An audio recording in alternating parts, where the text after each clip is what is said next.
We are going to take a look at how we can do what's called folding this path so that we don't have our entire path here in our output window. It might not bug you, but it was bugging me today, so I did some investigating.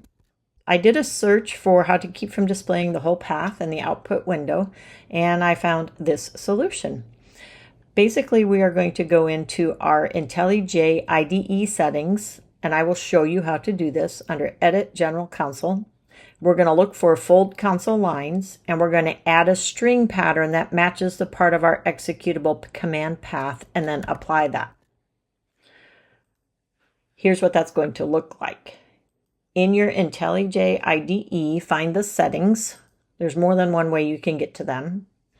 It will probably look like this when you open it. We want to go to Editor, go to General, go to Console, and then fold console lines that contain, and we're going to choose to add exactly the beginning part of this line in our output window, that path line. So it's users/Karen O'Loughlin. Make sure you spell it exactly. I did not before and it didn't work.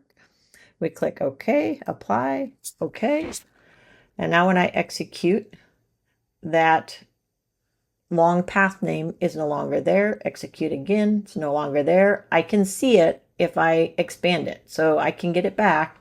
I don't think I can fold it again. Well, maybe I can. Yes, I can. So that does a fold of that long path name if you would like to change your IDE settings. But be careful on doing that. Just an insider tip, if you do come in here to change some of your console settings, I had taken a before screenshot just so I knew what this would look like before. In case I happen to make a mistake or messed something up, then I kind of have a way to revert.